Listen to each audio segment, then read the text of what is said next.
একটা তারিখ ২৮শে ফেব্রুয়ারি ২০২৬।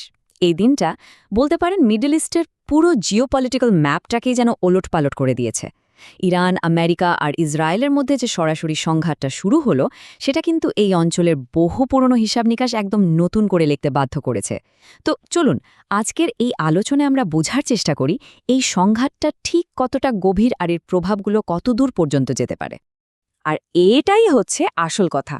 দেখুন, প্রক্সি ওয়ার বা ছায়াযুদ্ধ এই শব্দগুলো তো আমরা অনেক দিন ধরেই শুনে আসছি, তাই না? কিন্তু এখনকার পরিস্থিতিটা তার থেকেও অনেক বেশি সিরিয়াস। এই সংঘাতের মধ্য দিয়ে কি হলো, ওই যে পরোক্ষ লড়াইটা ছিল সেটা এখন সরাসরি একটা সংঘর্ষে রূপ নিয়েছে। আর ঠিক এই কারণে এই ঘটনাটা এতটা গুরুত্বপূর্ণ। চলুন বিষয়টা নিয়ে আরেকটু গভীরে যাওয়া যাক। তো আমরা আমাদের আলোচনার প্রথম অংশে চলে এসেছি। ২৮ ফেব্রুয়ারি ২০২৬-এর এই সংঘাতটা আসলে মধ্যপ্রাচ্যের ইতিহাসে একটা নতুন চ্যাপ্টার খুলে দিয়েছে। মানে দেশগুলো আর লোকচুরি খেলছে না, প্রক্সি ওয়ারের আড়ালে থাকছে না, বরং সরাসরি মাঠে নেমে পড়েছে। এটাকে একটা টার্নিং পয়েন্ট বলতেই হবে।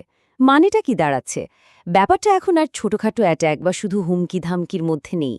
এখন রেজিম চেঞ্জ, মানে একটা দেশের সরকার ফেলে দেওয়ার মতো মারাত্মক বিষয়গুলোও কিন্তু আলোচনায় চলে এসেছে।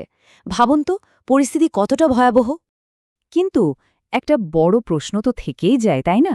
হুট করে আমেরিকা আর ইসরায়েল কেন এমন একটা আক্রমণের সিদ্ধান্ত নিল, বিশেষ করে যখন ইরানের সঙ্গে একটা নিউক্লিয়ার ডিল প্রায় ফাইনাল হয়েই গেছিল? এর উত্তরটা কিন্তু বাইরে না, বরং দেশগুলোর ভেতরের রাজনীতিতে লুকিয়ে আছে। চলুন সেটা একটু খুঁজে দেখি। ব্যাপারটা বেশ ইন্টারেস্টিং। দেখুন, আমেরিকা আর ইসরায়েল দুই দেশের নেতারাই কিন্তু তখন নিজেদের দেশের ভেতরে বেশ চাপের মুখে ছিলেন। আর যা দেখা যাচ্ছে, দুজনেরই যেন এমন একটা সংঘাত খুব দরকার ছিল। কেন? নিজেদের পজিশনটা শক্ত করতে আর দেশের ভেতরের সমস্যা থেকে মানুষের মনোযোগটা অন্যদিকে ঘুরিয়ে দিতে। যদি আমেরিকার কথা বলি, ডোনাল্ড ট্রাম্পের জন্য এই যুদ্ধটা ছিল বলতে পারেন এক ঢিলে কয়েক পাখি মারার মতো একটা ব্যাপার। একদিকে অ্যাপস্টাইন ফাইলের মতো বিশাল একটা স্ক্যান্ডাল থেকে মানুষের নজর সরানো দরকার ছিল, আর অন্যদিকে একটা যুদ্ধকালীন পরিস্থিতি তৈরি করে তৃতীয়বার প্রেসিডেন্ট হওয়ার কোনো সাংবিধানিক সুযোগ পাওয়া যায় কিনা সেই চেষ্টাও ছিল। আর দেশের যে অংশনীয় অর্থনৈতিক সংকট, সেটা ঢাকার জন্যও তো একটা বড়সড় ভিক্টরি দেখানোর দরকার ছিল, তাই না? আর অন্যদিকে ইসরায়েলের দিকে তাকালে প্রধানমন্ত্রী নেতানিয়াহুর অবস্থাও কিন্তু খুব একটা ভালো ছিল না। দেশের ভেতরেই তার জনপ্রিয়তা একদম কমে আসছিল, দুর্নীতির মামলা চলছিল, এমনকি আমেরিকার সাধারণ মানুষ বা ভার্সিটিগুলো থেকেও ইসরায়েলের জন্য যে অন্ধ সমর্থনটা ছিল সেটাও কিন্তু কমে আসছিল। তো বুঝতেই পারছেন, তার এমন একটা বিজয় ভীষণ দরকার ছিল, যা তার রাজনৈতিক ক্যারিয়ারটাকেই হয়তো বাঁচিয়ে দিতে পারত। আচ্ছা, এই যে সংঘাত, এর ধাক্কাটা কিন্তু শুধু ইরান, আমেরিকা বা ইসরায়েলের মধ্যেই আটকে নেই। এর ঢেউ ছড়িয়ে পড়েছে পুরো মুসলিম বিশ্বে।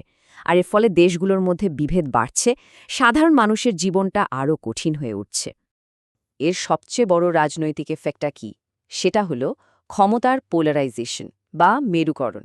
মানে সোজা কথায়, মুসলিম দেশগুলো এখন পরিষ্কার দুটো ভাগে ভাগ হয়ে যাচ্ছে।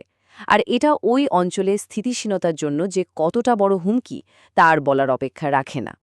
এই যে দেখুন, ছবিটা একদম পরিষ্কার। একদিকে আছে ইরান আর তার মিত্ররা, যেমন হিজবুল্লাহ বা হুথিরা। আর অন্যদিকে কারা? সৌদি আরব, ইউএই, জর্ডানের মতো দেশগুলো। আর তারা নিজেদের নিরাপত্তার জন্য এখন ওয়েস্টার্ন ডিফেন্স সিস্টেমের উপর নির্ভর করতে একরকম বাধ্য হচ্ছে। এবার আসি অর্থনৈতিক পরিণতির কথায়। এটাও কিন্তু ভয়াবহ। হরমুজ প্রণালী যদি বন্ধ হয়ে যায়, তাহলে কি হবে? বিশ্বজুড়ে তেলের দাম চলে যাবে নাগালের বাইরে। এর মধ্যেই ইরানের কারেন্সির অবস্থা ভেঙে পড়েছে। এটা আসলে বাকি দেশগুলোর জন্যেও একটা বড় ওয়ার্নিং, যে লম্বা সময় ধরে যুদ্ধ চললে তার অর্থনৈতিক মূল্য কতটা মারাত্মক হতে পারে। আর সবচেয়ে কষ্টের বিষয়টা কি জানেন? এই যে বড় বড় শক্তিগুলো নিজেদের মধ্যে লড়াই করছে, এর আড়ালে ফিলিস্তিনের মতো সিরিয়াস মানসিক ইস্যুগুলো একদম চাপা পড়ে যাচ্ছে। যখন বড় দেশগুলো নিজেদের স্বার্থ নিয়ে ব্যস্ত, তখন সাধারণ মানুষের জীবন, তাদের অধিকার সব কিছুই ভয়ঙ্কর হুমকির মুখে পড়ে। তো এই সব কিছুর মধ্যে ইরানের ভবিষ্যৎ কি? এই প্রশ্নের উত্তর খুঁজতে হলে আমাদের একটু পেছনে ফিরে তাকাতে হবে। মানে ইতিহাসের দিকে। ইরানের টিকে থাকার ক্ষমতাটা বুঝতে হলে এই লম্বা সময়ের পার্সপেক্টিভটা জানা খুব দরকারি। একবার তুলনা করে দেখুন, একদিকে পারস্য সভ্যতা, যার ইতিহাস প্রায় ৩,০০০ বছরের, আর অন্যদিকে আমেরিকা, যারা গ্লোবাল সুপার পাওয়ার হিসেবে আছে মোটামুটি ৮০ বছরের মতো। এই তুলনাটাই কিন্তু ইরানের সাংস্কৃতিক গভীরতা কতটা সেটা বুঝিয়ে দেয়। ইতিহাস কিন্তু বারবার একটা জিনিসই দেখিয়েছে, যারা ইরান বা তৎকালীন পারস্যকে আক্রমণ করতে এসেছে তারাই একসময় পারস্যের সংস্কৃতির কাছে হার মেনেছে, সেটাকে গ্রহণ করেছে। ভাবুন, আলেকজান্ডার দ্য গ্রেট থেকে শুরু করে মঙ্গলরা পর্যন্ত সবাই এর উদাহরণ। তারা এসেছিল দখল করতে, কিন্তু শেষ পর্যন্ত নিজেরাই পারস্যের সংস্কৃতি আর জীবনযাত্রার অংশ হয়ে গেছে। এই যে টিকে থাকার আর সবকিছুকে নিজের করে নেওয়ার ক্ষমতা, এটাই হয়তো ইরানের সবচেয়ে বড় শক্তি। আচ্ছা, ইতিহাস তো দেখলাম, এবার চলুন বর্তমানে ফিরে আসি আর ভবিষ্যতের দিকে তাকাই। এই সংঘাতের পর মধ্যপ্রাচ্যের অবস্থা এখন ঠিক কেমন, আর সামনে কি হতে চলেছে? এখন একটা টেম্পোরারি যুদ্ধবিরতি হয়তো চলছে, কিন্তু বিশ্বাস করুন, ওই অঞ্চলটা আসলে শান্তিতে নেই। এটাকে বলা হচ্ছে আনস্টেবল পিস বা অস্থির শান্তি। এর মানে হল পরিস্থিতি এতটাই নাজুক যে কোনো ছোট ঘটনা থেকেও আবার একটা বড়সড় বিস্ফোরণ ঘটে যেতে পারে। আর এই পুরো পরিস্থিতিটা আমাদের সবার সামনে একটা বিশাল প্রশ্ন রেখে যাচ্ছে। এই যে নতুন বাস্তবতা, এখানে মুসলিম বিশ্ব কি আদৌ নিজেদের ভাগ্য নিজেরা ঠিক করতে পারবে? ওআইসির মতো কোনো সংগঠন বা মুসলিম দেশগুলোর কোনো জোট, তারা কি এই মেরুকরণের খেলায় কোনো সত্যিকারের ভূমিকা রাখতে পারবে? হয়তো এই প্রশ্নগুলোর উত্তরের মধ্যে লুকিয়ে আছে মধ্যপ্রাচ্যের ভবিষ্যৎ।